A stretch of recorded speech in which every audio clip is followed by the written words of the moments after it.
Buenas tardes amigos, estamos iniciando diálogos. Como les habíamos anticipado desde el día de ayer, está con nosotros el economista Marco Flores. Siempre recurrimos a su análisis y al seguimiento de la política económica que él, y yo diría casi militantemente, hace para el Ecuador. Gracias Marco por estar aquí, bienvenido. Bueno, tres temas decíamos, ¿no? La proforma presupuestaria, y como consecuencia de eso, el proyecto político, el programa económico, si es que encuentra uno, y la reforma tributaria. ¿Encajan estos tres?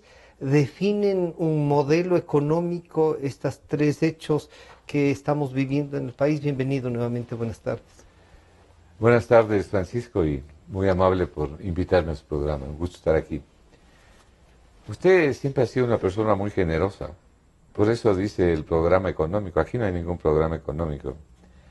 Creo que una de las falencias graves del gobierno, y fundamentalmente del presidente Lenin, es no tener un programa económico. Pero además no oír lo que se le dice, y se le dice con total desinterés.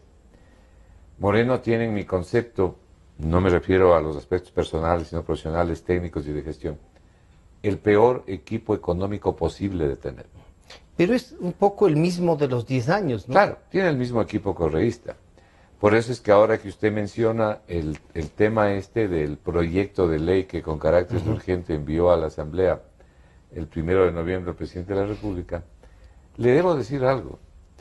Mire, en todos estos 17 años de dolarización, yo jamás he expresado en ningún medio de comunicación mi preocupación porque el Ecuador haya estado cercano o cerca de salir del sistema de dolarización.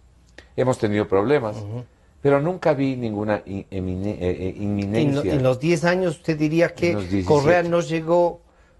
Bueno, en los 17, digamos, los de las 7 cosas, que, de las claro, cosas que sucedieron. Los intentos han habido. Han habido. Han habido los intentos. Le digo esto ¿por qué? Porque luego de analizar este proyecto de ley que envía Moreno, que sinceramente yo no sé si él lo ha analizado a profundidad antes de enviar. Pero con este proyecto de ley, si es que esto sería realidad, yo le puedo decir que tengo serios temores del futuro de la dolarización. Este es un programa, no un programa económico, un proyecto de ley que además le llaman de reactivación económica, más allá de que va a producir todo lo contrario. Elaborado por el mismo equipo económico de Correa. Este proyecto de ley parece elaborado por Correa y enviado por Correa, no por Moreno. Y antes de entrar en algunos detalles, permítame decirle lo siguiente.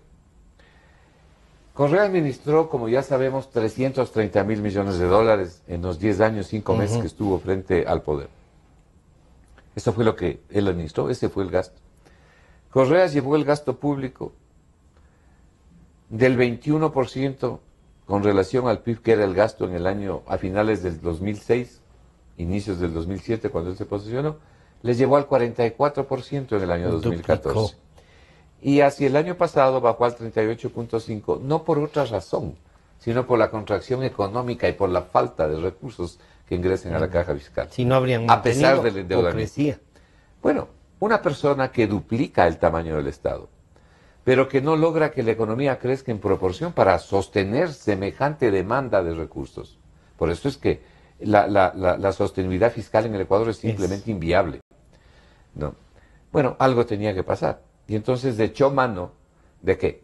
De un endeudamiento que lo tomó en 10.000 millones de dólares en junio del año 2009, era 10.000 millones de dólares la deuda pública de este país. Total, privada, del sector público, del sector financiero, público y la deuda interna. La deuda externa y la deuda interna. 10.000 millones de dólares. La ha llevado a las obligaciones por pagar que hay ahora, que no son 58, 59, sino 63.000 millones de dólares. 63.000. Bueno, la ha multiplicado por 6. Le ha sobrecargado de impuestos al país, a las empresas y a las familias ecuatorianas.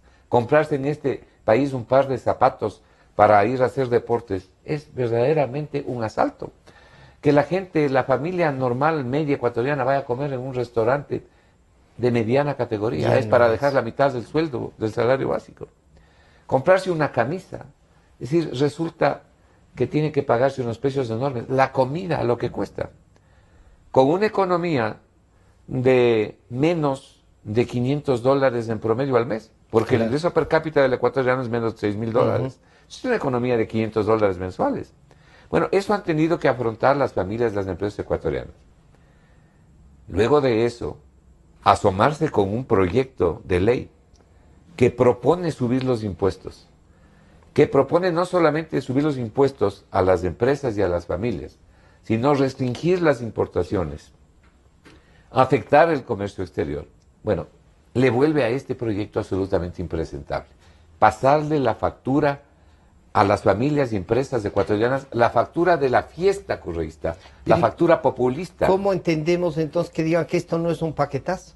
Bueno, el O sea, paquetazo... que no se sube la gasolina, que no sube la electricidad, que no suben los pasajes, cuando uno dice los pasajes ya les corresponde a los municipios, o sea, este es un paquetazo. Porque a lo largo de 10 años han dado peores paquetazos. Y los paquetazos que han dado, ¿cuáles han sido? El incremento sustantivo de los impuestos. Pero no solamente de los impuestos, sino de la deuda. Vea, estimado Francisco, los crecimientos desenfrenados de la deuda pública, este crecimiento febril, alucinante de la deuda pública ecuatoriana, sin duda alguna, se transforma en una presión para más impuestos, para que la gente pague más impuestos. Y pruebas al canto, es cuestión de ver las estadísticas, ¿no? Claro. Entonces, mientras usted tiene una economía que no crece, que está estancada, peor aún, una economía con déficit, el Estado echa mano de los impuestos para cubrir el daño que ellos han causado con un crecimiento tan sustantivo de la deuda. ¿Y por qué han realizado ese crecimiento tan sustantivo de la deuda en épocas de la mayor bonanza petrolera de la que tenga memoria el Ecuador? Porque simplemente no les alcanzaba la plata. Para mantener un Estado obeso, gigantesco, que demandaba recursos cuantiosos, además un Estado ineficiente. Yo estoy leyendo el libro que acaba de sacar el expresidente Hurtado, Ecuador entre dos siglos. Al final del libro hay 2 páginas escritas a renglón seguido que dan cuenta o hacen un listado de las instituciones que creó Correa. En 2 páginas están listadas las instituciones. Ahí nomás hay más de 60 instituciones nuevas que creó Correa, a lo que hay que sumar ministerios y toda esta parafernalia burocrática. Pero él dijo que redujo, ¿no? Que redujo en es 80. verdad, pues, mire... o sea, esto era una mentira, Marco. Una de las tantas mentiras. El problema con esta gente es que, como dijo en algún artículo Martín Pallares, no toman responsabilidad de lo que dicen. Dicen cualquier cosa. Yo les oigo a los funcionarios del área económica. Recién le oí a la señorita gerente del Banco Central haciendo unas declaraciones sobre cómo está marchando la economía. Bueno, aquí dicen cualquier cosa. Seguramente dirán, bueno, la mayor parte no entiende, no sabe, no sé qué se pensará. Igual ha sucedido con esto de la proforma del 2018 que ya vamos a hablar. Pero en esta introducción le decía, esto no es presentable. No. Usted no puede pasarle la factura a las familias y a las empresas ecuatorianas, y peor en la forma en que se hace aquí. Aquí hay 2 objetivos fundamentales en este proyecto. 1.700 millones de dólares. Plata. Claro. Billete, más billete para el gasto público. No es verdad que el gasto corriente ha bajado. No es cierto. El gasto corriente ha subido en el Ecuador. Lo que ha bajado es el gasto de capital. Pero el gasto corriente sobre el que tenían que haber trabajado, y yo le voy a dar un criterio sobre eso, está intocado.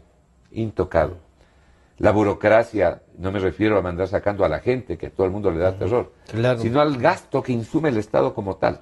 Bien, está intocado. Entonces, el primer objetivo, perdóneme, llamarle a esto proyecto de reactivación económica. Esto no reactiva nada, esto destruye mucho. Ya vamos a ver por qué. Y además, como le digo, me parece a mí que esto no tiene presentación. Después de 10 años de correísmo, mandarle esto a la gente. No, es una falta de respeto a la gente desde el punto de vista de las exigencias que hay aquí. Vamos a analizar. Lo primero, ya usted mismo lo ha dicho. Dinero es lo que se quiere. Claro. Segundo, es evidente la intención y el objetivo de masificar lo que ahora ellos llaman los medios de pago electrónicos. Así es. Le cambiaron el nombrecito por dinero electrónico. De dinero a medio de pago. Porque este equipo económico es experto en poner palabras bonitas, títulos bonitos cuando van a hacer alguna maldad. Y ya le voy a decir por qué le estoy señalando esto. Sí. Entonces ahora le han puesto esto de los medios de pago electrónicos. ¿Qué se busca con esto? Se busca simplemente tener un uso masivo por parte de las empresas y las familias de los medios de pago, pero el cash, el dólar real, ese sí queda en manos del Estado. Ese sí queda en manos del Estado. Si usted le dice a la gente, como se dice aquí, que le van a poner un impuesto entre el 0,5 y el 2% por su propia plata que usted va a retirar del banco, aunque sea con una base de $4,000, y usted tiene que pagar un impuesto que además le va a decir realmente cuánto tiene que pagar la junta bancaria, que es la que maneja el señor Rivera, no, ellos le van a decir cuánto finalmente va a tener que pagar. Bueno, ¿qué hace la gente? $4,000, ¿no? Claro, la gente se ve estoquear de efectivo, va a reducir los depósitos bancarios y eventualmente va a ampliar su preferencia por liquidez del efectivo. Claro. Eso produce un proceso de desmonetización en la economía que es contrario a la salud económica y es contrario a la dolarización. Y por supuesto mucha gente también sacará su plata. Pero esa es una de las tantas cosas que dice aquí. Entonces, no, perdón esta interrupción, ¿no les recuerda a usted esto al impuesto al circulante? bueno, eso le Que quería fue una decir. puerta para lo que después nos pasó. Así es. Y justamente yo traje las estadísticas de aquí sobre el impuesto a la salida de divisas y el impuesto que usted dice. En el caso del impuesto a la salida de divisas, acuérdense que comenzó con el 0,5 en el año 2009. Fue gradualmente subiendo y ya en el 2012 era el 5%. Esto de aquí es la puerta de entrada para lo mismo, para sacarle plata a la gente. Pero la gente que va a sacar su plata de las instituciones financieras es plata ganada, trabajada, sobre la que ya pagó impuestos. Claro. Entonces, impuesto sobre impuesto. Una de las cosas que proponen aquí, Sí. proponer como se propone aquí, que los sujetos pasivos de la inversión sean responsables con su patrimonio si a la empresa le va mal, es simplemente un suicidio y un ataque a las personas. Es un ataque a las empresas y a los inversionistas. Es eliminar la empresa. Es eliminar la posibilidad de invertir. Sí, claro. ¿Quién va a querer invertir con semejante barbaridad? Porque aquí se dice, ¿no?, en el título cuarto o quinto, que los inversionistas pasivos serán responsables con sus bienes. O sea, es una cosa nunca vista, o sea, un estatismo brutal. Esto es un estalinismo absurdo. Así no funciona la inversión, pues. De este tipo de cosas hay varios aquí. Pero le decía, el segundo objetivo fundamental aquí es la masificación. Masificación, y estoy usando correctamente la palabra, la masificación de los medios electrónicos de manera obligatoria. Subrayo obligatorio. En ninguna parte del mundo es obligatorio. Usted tiene la posibilidad de escoger. Es una opción. Si usted quiere que le paguen en plata con dólares reales, ese es su derecho, pues. Claro. ¿Por qué la gente tiene que ser, por qué hay que violar la libertad de elegir de las personas? Ese es su derecho. Bueno, aquí le obligan en este proyecto de ley. Y le dicen, no, usted tiene que abrir una cuenta, tiene que tener una cuenta bancaria o una cuenta electrónica si quiere realizar transacciones y si quiere que le acrediten, por ejemplo, la nómina, o sea, los sueldos o cualquier otra transacción. Bueno, al final del día, ¿qué es lo que uno puede prever aquí? ¿Qué travesura querrá hacer el Estado con las cuentas fiscales? ¿Qué travesura querrá hacer el Estado con las cuentas ¿Cómo fiscales? quieren acomodar las cuentas? Por cierto, ahogar la liquidez de la economía significa romper la dolarización. Entonces, hay peligro de que si no se ponen los correctivos reales y verdaderos, se lleguen a tener presiones muy serias, Claro. ¿no? Hoy en la mañana, en los medios de comunicación, aparece el presidente Moreno diciendo que él tampoco está de acuerdo con unas dos cosas que él mismo ha propuesto en este proyecto y que no está de acuerdo con algunas cosas. Mire, con el respeto y hasta el afecto que este país le guarda al presidente Moreno, esto es impresentable. Claro. Porque en economía, cuando usted se equivoca y cuando usted hace cosas que no debe hacer, no solo que daña, sino que genera expectativas negativas. No se puede lanzar un proyecto como este en la forma en que se lo ha lanzado por estos caballeros del equipo económico. La pregunta del millón es ¿por qué sostiene ese equipo económico? Porque ellos están haciendo lo mismo que dijeron antes. Y al final del día no son culpables de eso, sino de que los mantengan. Ellos van a seguir diciendo lo suyo. El presidente Moreno no solo que develó, que parecería eso, develó algo que todos sabíamos, que los analistas lo habían dicho, no digamos todos, pero que los analistas y la oposición le venían diciendo al expresidente Correa. Y el presidente Moreno vino y dijo, sí, ha sido cierto, no hay mesa servida, no hay esto otro. 640 obras que nos sirven con unas inversiones. Y el equipo económico, como usted nos ha dicho, es el mismo, los mismos planteamientos, pero además este proyecto de ley nos lleva a que el dinero electrónico están dispuestos a ponerlo con el nombre que quieran, pero claro, a someternos en eso, ¿no? al uso masivo del dinero electrónico llamado ahora o puesto bajo el título de medios de pago electrónico.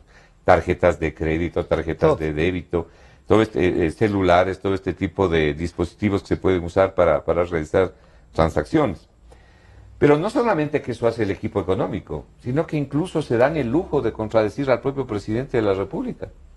Esto sinceramente es algo que yo nunca he visto, ¿no? En mis años de economista y de exfuncionario público yo nunca he visto. Mire, Claro, sí, este de aquí, este documento, es la oferta circular de bonos que presentó el Ecuador al mundo hace pocos días. Sí. Gracias a esto obtuvieron un poco más de 3.000 millones, 2.500 en bonos y además un poco más de 500 millones en los swaps con el Goldman Sachs, en fin. Se consiguieron 3.000 millones afuera pagando las tasas que se están pagando. Bien, para hacer esto, todos los países contratan bancos, se llaman el banco agente.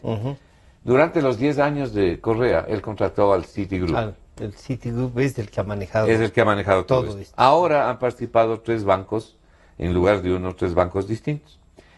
Y ellos preparan este documento, que es en definitiva la memoria técnica de la economía del Ecuador. Aquí se dice qué es lo que pasa en el Ecuador. ¿Preparan los bancos o los funcionarios? No, prepara el banco agente con la información que le dan los funcionarios. Toda esta información es dada por el Banco Central y el Ministerio de Economía. Además lo dicen aquí. Pero ellos son los que preparan y los que escriben, ¿no? Bueno, a mí me llamó la atención cuando me puse a leer esto, porque ¿sabe lo que ocurre aquí? Recordará usted, Francisco, y recordará la ciudadanía, que hace pocos días, o pocas semanas, el presidente Moreno salió en cadena nacional y le dijo al país que no le han dejado la mesa servida, que la deuda pública no ha sido de 28.000 millones, sino de 58.000 millones, que por lo demás hemos venido diciendo los diferentes analistas de manera reiterada. Sí. Y tenía razón, pues, en lo que dijo el presidente Moreno. Dijo, esto no ha sido, lo que hay que pagar aquí son 58.000 millones, no 28. Pero ¿sabe lo que dice aquí el equipo económico? Aquí está. Dice que lo que hay que pagar, en realidad, es, aquí está con estas flechitas, son esos 28.000 millones y no los 58.000 que dijo Moreno. Yo nunca he visto una cosa así. Que el presidente sostenga una cosa. Que el presidente sostenga una cosa. El equipo económico le diga al mundo otra. Y le diga al mundo otra con una particularidad, ¿no? Que si hubiera problemas, Dios no lo permita, en el pago de esa deuda, esto podría llevar a información inducida y errada. Claro. Y eso es grave, esto es grave en los Estados Unidos. Eso engaña. ¿No? Claro. Bueno, este tipo de cosas hace el equipo económico del presidente Moreno. Y el presidente Moreno lo mantiene. Entonces, yo creo que no hay que cargarle la mano tanto al equipo económico, porque como dijo uno de ellos, bueno, la posibilidad de que nosotros estemos aquí o no estemos aquí depende del presidente, claro. Y tienes razón.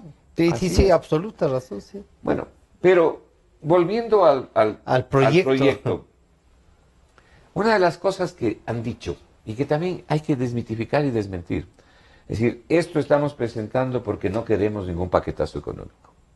La pregunta es, ¿y quién les ha propuesto un paquetazo económico? Así es. ¿Usted ha oído de alguien que proponga un paquetazo económico? Nadie ha propuesto ningún paquetazo económico. Los únicos paquetazos económicos son los que ellos mismos han dado. Porque ahora el paquetazo económico ya no es de la gasolina.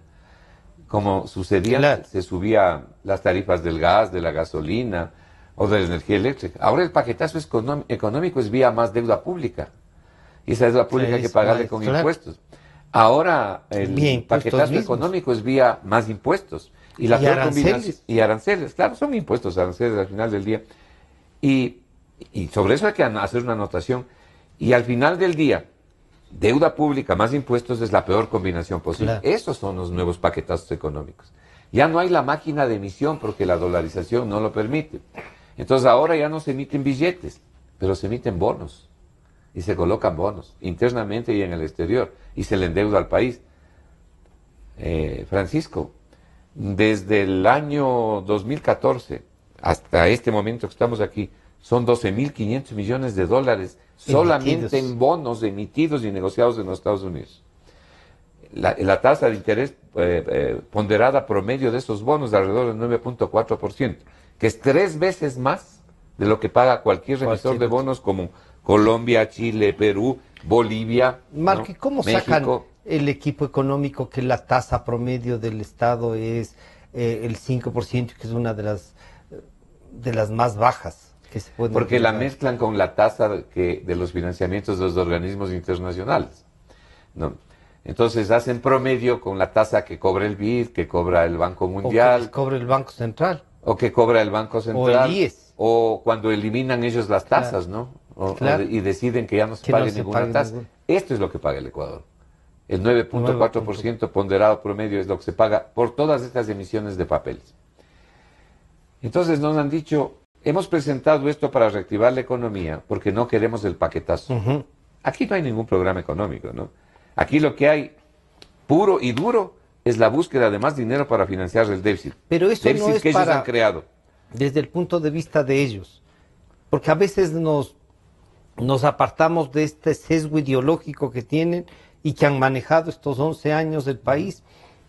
Para ellos esto no será el programa económico, que es sacar más plata a los que entre comillas tienen, y para ellos tener es desde los clase media hacia abajo y tirando al fondo, como dicen ahora.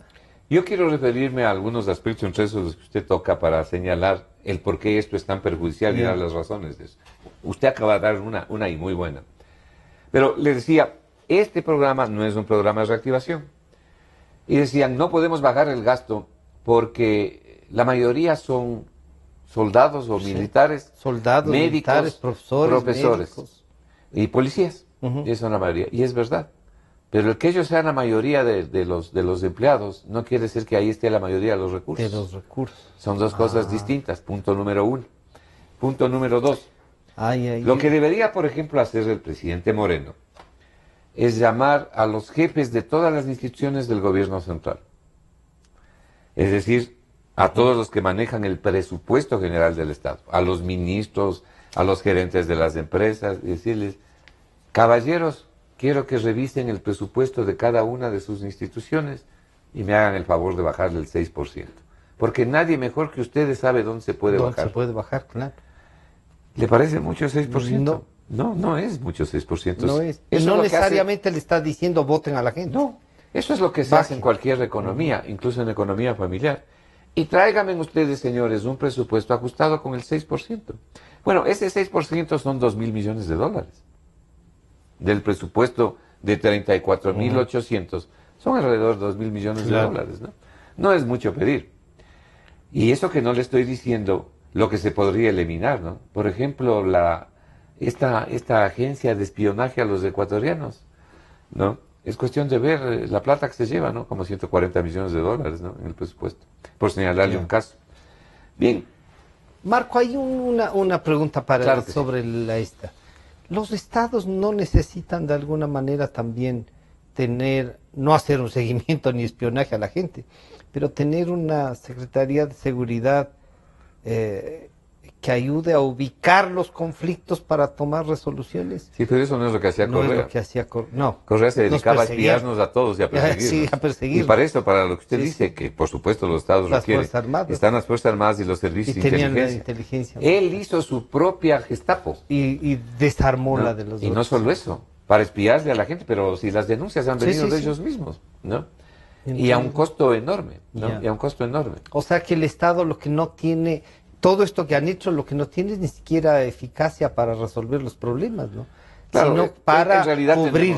Claro, en realidad tenemos un Estado sumamente ineficaz, ¿no? Sumamente ineficaz.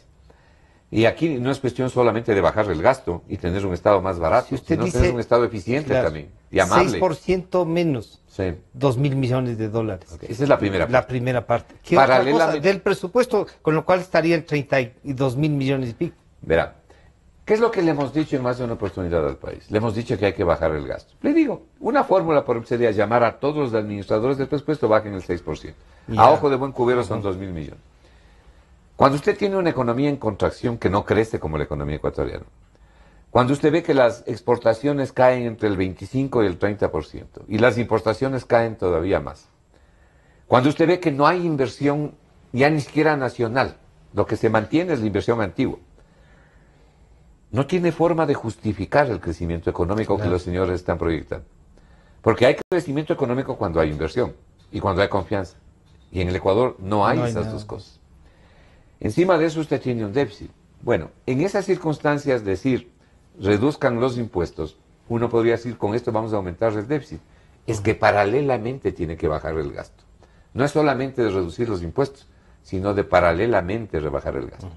Si usted bajaba esos 2.000 millones que estamos hablando, solamente en la línea del presupuesto.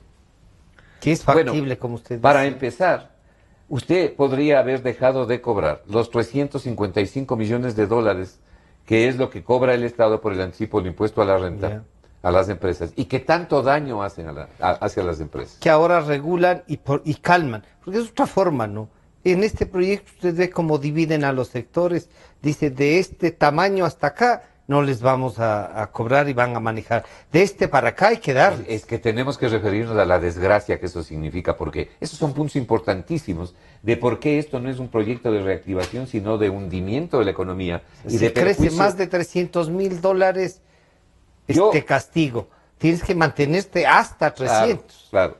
Ya vamos a hablar de eso. Es una resignación. Yo aquí hago una invitación, que alguien me diga este proyecto de ley en qué le beneficia a la familia ecuatoriana. A la familia ecuatoriana, para no hablar de familias y empresas ecuatorianas. Muy bien. Entonces, usted con esos 2.000 millones que ha bajado el gasto, puede entonces comenzar a adentrarse en reducir impuestos para reactivar la economía, dejando más dinero en el bolsillo de la gente. Para que circule. Y no solo, claro, para que la gente tenga capacidad de demanda, pues no tiene plata, ¿con qué va a demandar bienes y servicios? Y si no hay demanda, no se produce.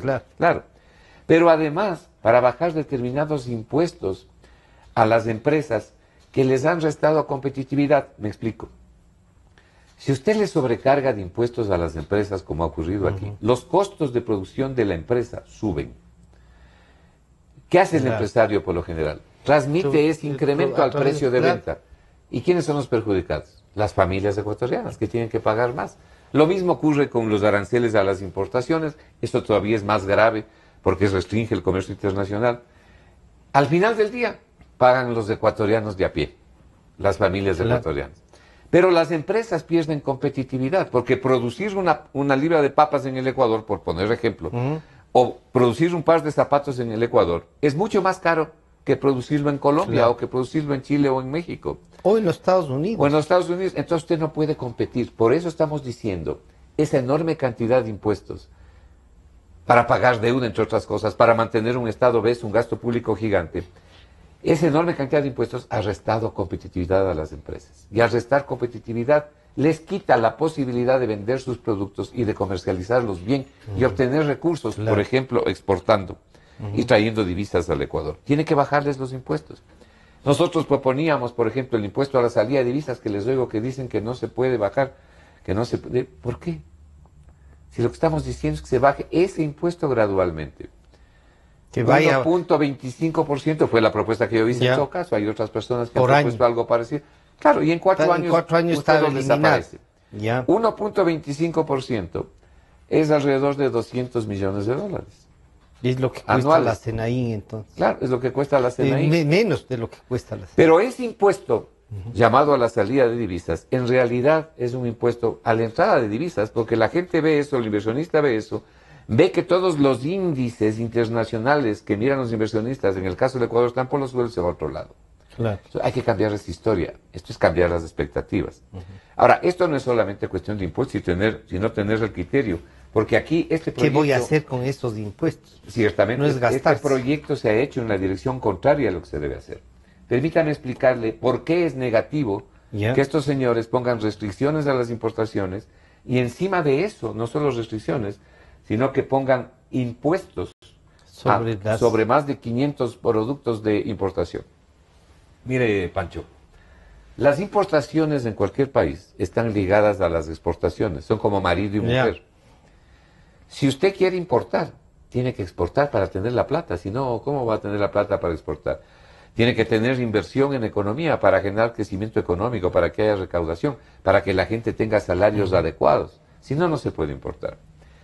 Lo que no se dice aquí al poner restricciones a las importaciones, es que el 65% de todo lo que importa el Ecuador, el 65% son materias primas y bienes de capital, que son fundamentales para el proceso productivo.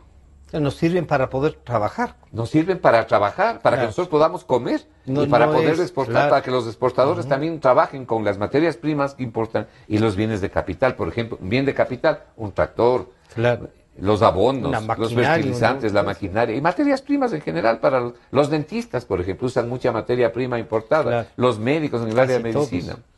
Bueno, esto perjudica el nivel de importaciones, pero también el nivel de exportaciones, entonces te causa un daño mayor.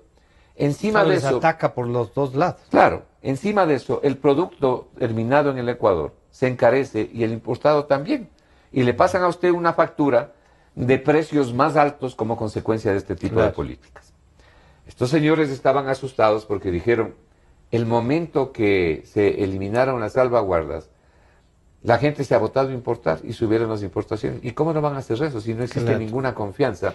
Y lo que decía el importador, aquí a la vuelta de la esquina nos van a volver a tapar. Y está. Así que corramos y compremos lo que podamos. ¿A usted le parece justo? Yo sé que no, pero hago una pregunta en voz alta. Que en el Ecuador se pague lo que hay que pagar por un vehículo que cuesta fuera la mitad, o que por un par de zapatos se pague lo que se paga aquí. Así es. Que en el Ecuador una naranja importada o una manzana importada, ¿para qué tiene derecho de comer una manzana o una naranja? O tomar una botella de vino con su familia en un restaurante. Cueste el doble y el triple de lo que cuesta afuera. Bueno, esto es lo que produce este tipo de economías. Entonces lo que ellos hicieron fue, dijeron, el famoso ejemplo que ponían los funcionarios del Frente Económico pasado y actual, de que el agua se está yendo de la piscina, entonces tenemos que cerrar la llave o cerrar el sumidero. Y no. Poniendo restricción a las importaciones, poniendo impuesto para que no se vaya el agua. Alguien debería contarles que hay otra fórmula para hacer eso, que es poner más agua en la piscina. Y la forma de poner más agua en la piscina que se llene y recircule. Claro, que se llene, recircule, y es más, siga subiendo. ¿Y cómo se hace que siga subiendo la economía? Hasta el agua. Por cierto. ¿Y cómo se hace para que siga subiendo la economía? No hay otra manera de hacerlo en el mundo. No existe otra manera que no sea con inversión y con innovación.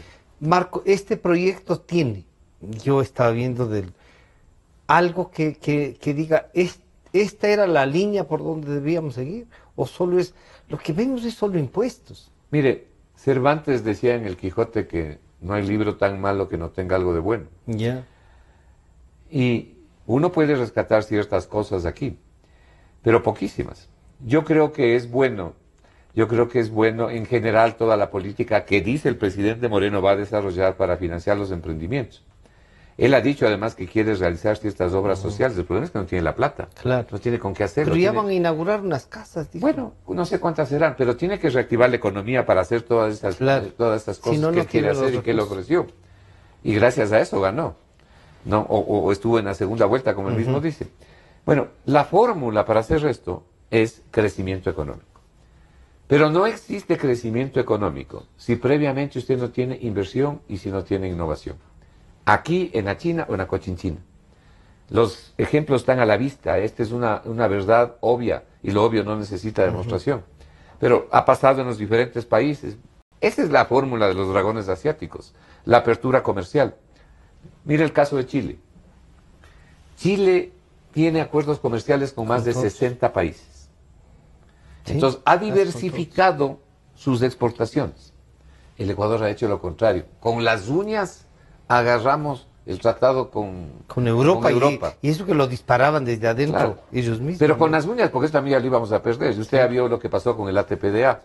Bueno, como consecuencia de eso, de no habernos abierto al mundo, de no haber generado comercio en el mundo para importar tecnologías, para asimilar conocimiento, para ampliar los mercados, para recibir más dólares, somos rehenes del precio del petróleo.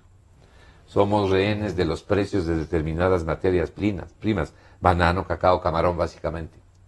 Algo pasa con ese precio y aquí la economía se pone a temblar, porque se nos van las divisas.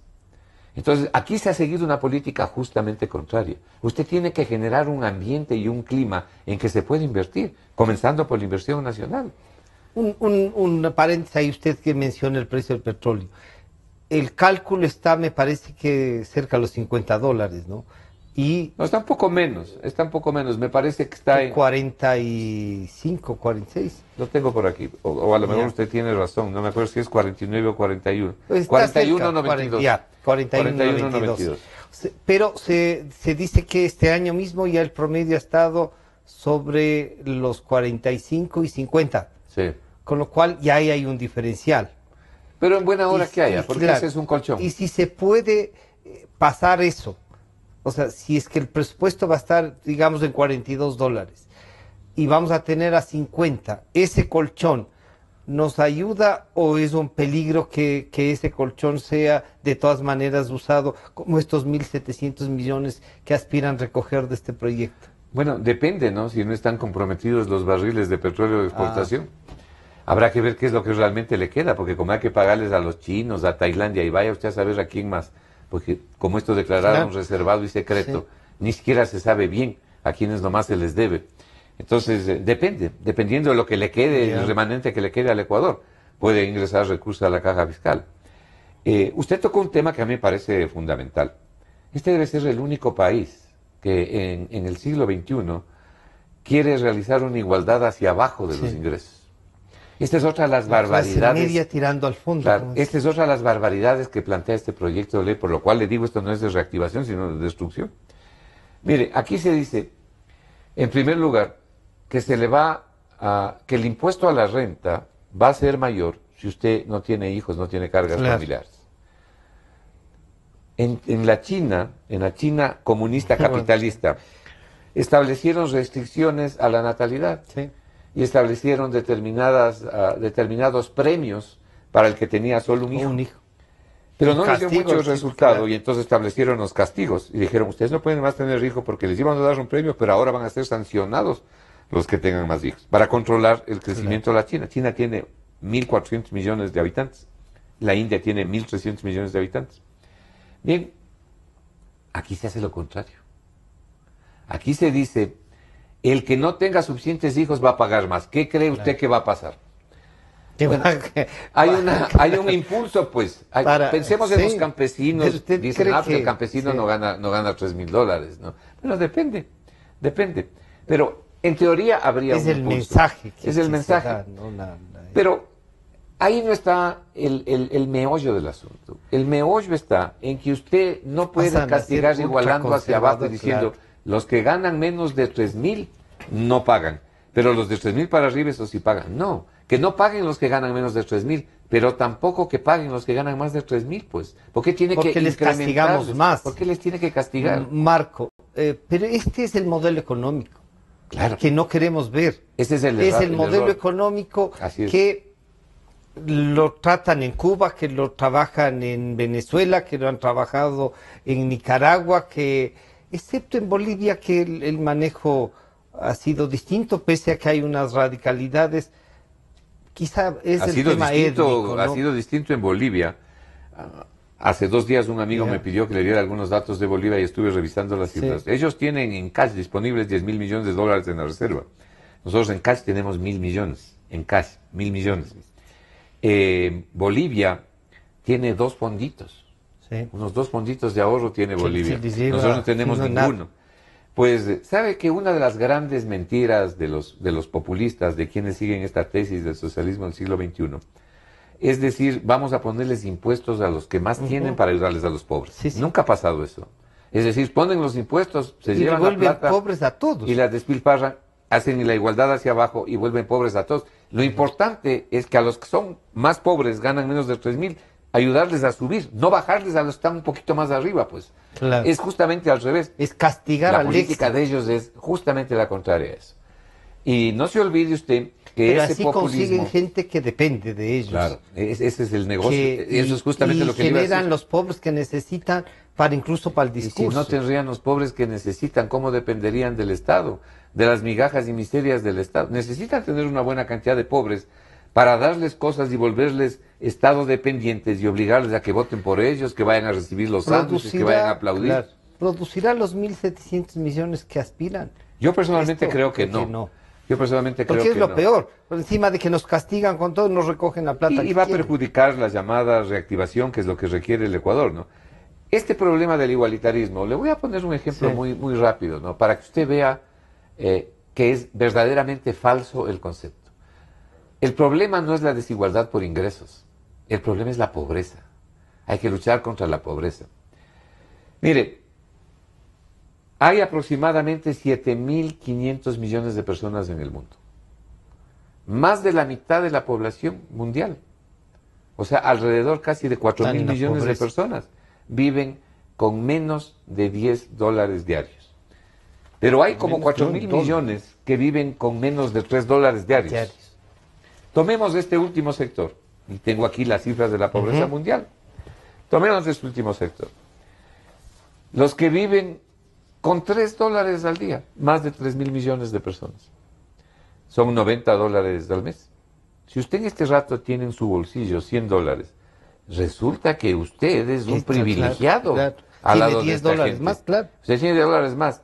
Pero si usted gana $500 de su sueldo, o si su sueldo es $1.000, que en esta economía no es casi nada, no hay que compararse con la pobreza, sino con el bienestar.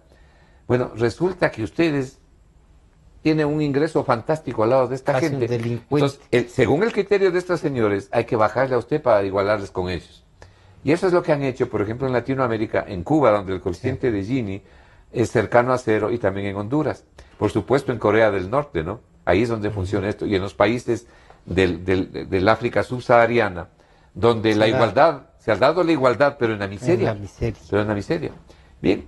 Entonces usted resultaría un privilegiado y habría que usted que castigarle con impuestos para que usted aporte más y darles a los pobres. Pero ahora cambiemos un poco la pantalla de plata.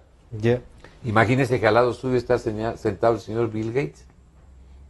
Y el señor Bill Gates gana $1.000 millones mensuales.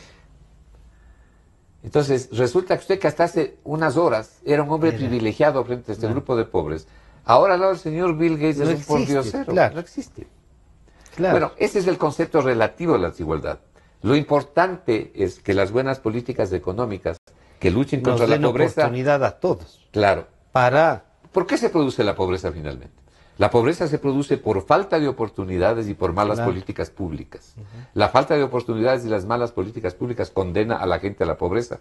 Desde el trabajo infantil, el desempleo juvenil les vuelve pobres, la falta de educación, bueno, todo lo que es la pobreza multidimensional, que dicho sea de paso, en el Ecuador la pobreza multidimensional, es decir, pobreza no solo por ingresos, sino carencias en salubridad, en medicinas, en calidad de comida, en fin. En educación. 35% de la población ecuatoriana vive en pobreza multidimensional. 35%.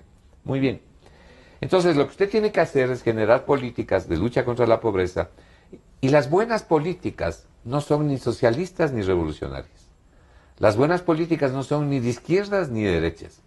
Las buenas políticas públicas, como las económicas, las buenas políticas económicas, son las que a la gente le dan más y mejor comida, más y mejor educación, más y mejor empleo, más y mejor salario, más y mejor vivienda, más y mejor salud. Esas son las buenas políticas. Pero eso no quieren, Marco. No, eso no Yo quieren. estoy convencido de que el presidente Hay que mantener Moreno, pobres para que voten por ellos, dependiendo del Estado. Y el señor presidente Moreno, que hay mucha gente que está contenta, que dicen, yo mismo digo, son 22 sábados que no nos han insultado, pero no tengo por qué agradecerles. Pues, ese es mi derecho. Claro, ¿no es cierto? Es su derecho, sí es. Sí, pero el diálogo, esta apertura, no pasa nada. Y con este proyecto es más de lo mismo. ¿No es lo cierto? mismo de lo peor. Y lo mismo de lo peor, como dice usted. Este es el programa económico, Marco. Claro. ¿Y el presidente Moreno se dará cuenta de esto? ¿Estará con ellos? Bueno, no lo sé. No lo sé. Si no se da cuenta sería lamentable. Y si se da cuenta y no hace nada también sería lamentable. Claro. Porque esto necesita... ¿O está de acuerdo? O está de acuerdo, claro. Esa puede ser la tercera posibilidad. Porque esto evidentemente necesita ser cambiado. Aquí hay una serie de cosas que uno podría decir de los textos que han incluido aquí. Que es un ataque a las familias y en realidad a la libre empresa y a los empresarios, que son los que producen y son los que eventualmente generan bienestar en cualquier economía. Pero, como usted dice, Pancho, los populistas no pueden vivir sin pobres. No. Vea, el mejor ejemplo de esto probablemente es Cuba, ¿no? 65 años bajo bajo la el igualdad castrismo, hacia abajo. bajo la igualdad hacia abajo. Y mire cómo vive la gente, ¿no? Entonces dice Cuba, el pueblo lleno de dignidad. El pueblo lleno de dignidad, pero sin comida, ¿no? O sea, ¿cómo miden la dignidad? Claro. Una El dignidad. marqués de Brunei estableció una fórmula, no me acuerdo si es el de Bután, no el de Brunei, estableció una fórmula en las finanzas públicas y dijo, aquí tenemos que calcular la felicidad per cápita de cada uno. Y estableció un mecanismo para ver qué tan felices son las personas. Bueno, solo falta que hagan eso. Bueno, y aquí ya teníamos el Ministerio de... Ah, sí, el Ministerio de la Felicidad. Así es, sí, me había olvidado de ese detalle. O sea, aquí ya preparados para eso estaban. Marco, ¿qué debería hacer la legislatura con este proyecto? No se olvide que más allá de que se dividen, que se confrontan, siguen siendo los mismos. Claro. Bueno, yo mucho me temo de que lo aprueben. He oído expresiones de dirigentes del Partido Social Cristiano que dicen que no aprobarán nuevos impuestos si es que los mandan, si es que esto se trata en paquete del proyecto. He oído también ese mensaje de los dirigentes del CREO, no he oído de los otros. Pero lo primero que hay que decirles a los legisladores es que estudien bien el proyecto para que vean las consecuencias de lo que se plantea aquí. No aprueben más impuestos. El Ecuador no requiere de más impuestos. El Ecuador requiere bajar los impuestos. El Ecuador requiere abrirse al mundo. Este proyecto hace todo lo contrario. Y déjeme que haga una pregunta en voz alta, ¿no? Sí, por favor. En esta conversación. ¿Y en qué quedó el famoso Consejo Consultivo Productivo y Tributario? Porque yo he leído las propuestas que hicieron, que por aquí no aparecen en ningún lado. Y estos señores estuvieron más de 100 días ahí. Pero los van a resolver en ese consejo con aranceles. Claro. Y salieron es la segunda parte de esto, Marco. Así es. Y salieron estas propuestas sin siquiera comunicarles a sus interlocutores lo que iban a hacer. O sea, me parece es un peligro ir a conversar. Es un peligro, claro. Y sobre todo me parece una burla, ¿no? O yo estoy, Marco, muy cargado y estoy pensando, no estoy dando valor a esta posibilidad de dialogar, de conversar. Pero si a mí los diálogos tienen que dar algún fruto, pues. Sí, ¿no es cierto? Pues si no, ¿para qué se dialoga? Los diálogos deben tener algún fruto, ¿no? Pues podemos pasar la vida dialogando y no tener resultados. Y haciendo lo que le da la gana al que está en el poder. Sin duda alguna, ¿no? Entonces, aquí los justificativos, en primer lugar, el justificativo de este proyecto fue no queremos el paquetazo. Paquetazo que nadie les ha pedido, ellos dan el paquetazo con la deuda. El segundo justificativo es, oiga esto, que se repite todos los días. Lo que vamos a hacer es ponerles más impuestos y exigirles un poco más a los que más tienen para darles a los que menos tienen. Por favor. Este es el concepto populista, el distractor, el engancha bobos, como decimos aquí en el Ecuador. La mentira con un poco de dulce para que se crea la gente. Y me da la impresión de que estas autoridades económicas le apuestan al desconocimiento de la gente. Y este modelo económico con este discurso desmovilizó a la gente, Marco. Así es. O sea, esto que esperábamos en abril... Moreno tiene una enorme responsabilidad porque el país le agradece y le agradecerá si él logra realmente desmontar el correo. Yo he dicho una cosa, que no haga una vereda más. Que las casas, ya cierto es que con eso ganan, pero no haga ni una más. Ayúdenos, ojalá a recuperar algo de la plata que se han llevado. Pero a desmontar esto que dañó la democracia. Bueno, la gente está feliz viendo la posibilidad de que él esté trabajando en desmontar el correísmo. Y todos agradecemos y felicitamos esa iniciativa. Pero hay otras cosas que también tiene que hacer. No se puede olvidar de la economía, pero además de la buena economía. Y las personas que tienen ahí al lado no le producen buena economía. Esto que le han preparado, esto que han enviado, no es buena economía. Estos no son afanes de crítica. Estas son realidades evidentes que en el mundo se ha probado que constituyen políticas nocivas, dañinas. Así como se han probado las buenas políticas económicas. Entonces no puede olvidarse de la economía y tampoco puede olvidarse de la tercera pata del taburete, que es el trabajar para lograr una verdadera reconstrucción de la institucionalidad y el Estado de Derecho, sin lo cual no hay éxito en la economía. Marco, ¿usted se animaría, usted lo ha hecho público, los planteamientos y eso, a enviarle el análisis del proyecto al presidente y a los legisladores? Porque me temo que no mucha gente hay, y por suerte en este medio nos preciamos de contar con ustedes para que reflexionen con el país. Estas reflexiones para que de una vez y por todas debatamos lo que hay que debatir. Sería bueno tener un conversatorio, por ejemplo, con, como se llama ahora, ¿no? A los ya los llaman conversatorios, con los diputados. Sería interesante. Pero más allá de eso, las propuestas, las que he hecho yo, que no soy el único, compañeros y amigos y colegas han realizado probablemente mucho mejores propuestas, están en las redes, están en el Internet. Lo que yo mucho me temo es que ocurre lo que usted decía. Es decir, yo en esto participo de su temor. Me da la impresión de que esto mismo es lo que quieren. O sea, sí. De que esto mismo es lo que les gusta. ¿Y por qué estamos buscando otra cosa si esto ganaron con esto? Pero el problema es que las consecuencias, es decir, usted produce los daños, pero pagan otros, ¿no? Y esto es lo que está pagando la sociedad ecuatoriana. Yo lo que creo es que más bien aquí al presidente Moreno, con las consideraciones y el afecto que le guarda a la gente, hay que decirle que él tiene una enorme oportunidad que Dios y la vida ha puesto en sus manos.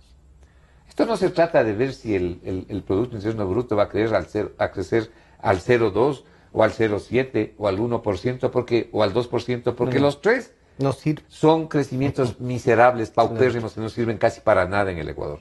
El Ecuador requiere un crecimiento sostenido y robusto y estable. Requiere volver a la sostenibilidad fiscal, requiere volver a los equilibrios fiscales, al control del gasto público, al control del déficit. Debe dejar de financiar el Banco Central al déficit fiscal, al Estado ecuatoriano. Hay que bajar el nivel de endeudamiento y renegociar esto con los chinos. Y hay una fórmula para poder buscar bajar las tasas de interés promedio que está pagando el Ecuador.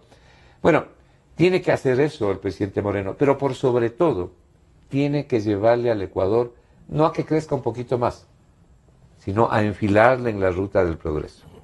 En el año 1965, cuando Singapur dejó de ser colonia británica, apareció un famoso señor ahí, un famoso prócer singapurense, el señor Lee. Singapur, que es del tamaño de Quito y que yo siempre lo cito por lo que ha pasado ahí, tiene 25 kilómetros por 30. Ese es Singapur.